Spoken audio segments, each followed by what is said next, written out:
কবিতাটিৰ শিৰোনামা এটি অৰ্থহীন কবিতা। সৌ দূৰৰ যে লঠঙা পাহাৰটো দেখিছা, তাত একোৱে নাইকিয়া হ'ল। তাক দেখিলেই কিবা বুকুখন বিষাই উঠে।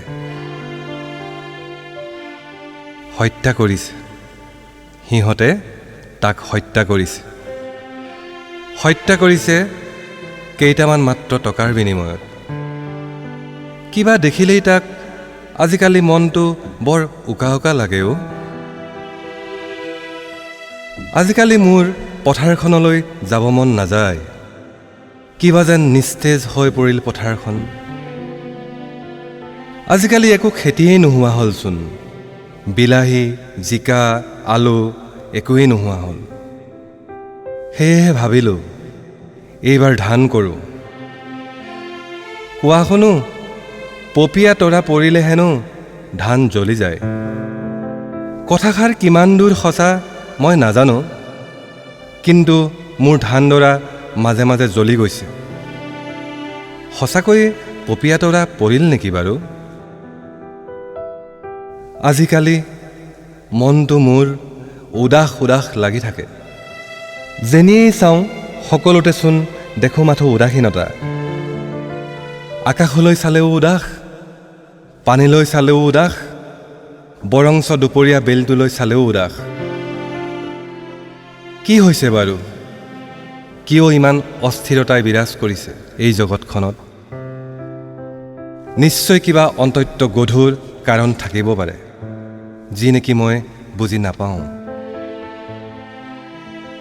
আজিকালি প্ৰায়ে মন কৰোঁ, মানুহবোৰ কিবা যান্ত্ৰিক হৈ গ'ল নেকি বাৰু?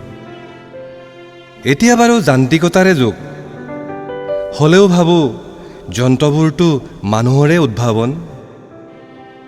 মানুহে যদি যন্ত্ৰক অনুসৰণ কৰি নিজেই যন্ত্ৰ হয়, তেন্তে স্ৰষ্টাৰ মহত্ব থাকিব ক'ত? নাজানো দেই, মই হ'লে কোনো পাৰ নাপাওঁ। আজি মানুহৰ মানৱীয়তা ক'ত হেৰাই গ'ল বাৰু? বহু দিন হ'ল, বহু বছৰ পাৰ হ'ল, এজন প্ৰকৃত মানুহ মই লগ পোৱা নাই। যাকেই লগ পাইছোঁ স্বাৰ্থকেন্দ্ৰিক, ব্যক্তিকেন্দ্ৰিক। সকলোৱেচোন নিজৰে কথাকে কয়। মোৰ কথা শুনিবলৈচোন কাৰোৰে আহৰি নাই। এয়াই জানো জীৱন? কোৱা শুনো, জীৱন হেনো নেদেখাজনৰ দান। কেতিয়াবা ভাবোঁ, সৰু হৈ থাকোঁতে মা দেউতাই যি জীৱনৰ সূত্ৰ পঢ়াইছিল, সেই সূত্ৰৰ লগতচোন বাস্তৱ জীৱনৰ সূত্ৰৰ একেবাৰেই অমিল। জীৱনৰ আধা বসন্ত পাৰ কৰিলোঁ, আৰু হয়তো কিমান দিন থাকোঁ নাজানো। বাকী ৰ'ল মোৰ এটাই হেঁপাহ, এদিন এনে এজন মানুহ লগ পাম, যি নিস্বাৰ্থভাৱে হাঁহিব, যি নিস্বাৰ্থভাৱে চকুলো টুকিব, যি নিস্বাৰ্থভাৱে জীৱনৰ জয়গান গাব।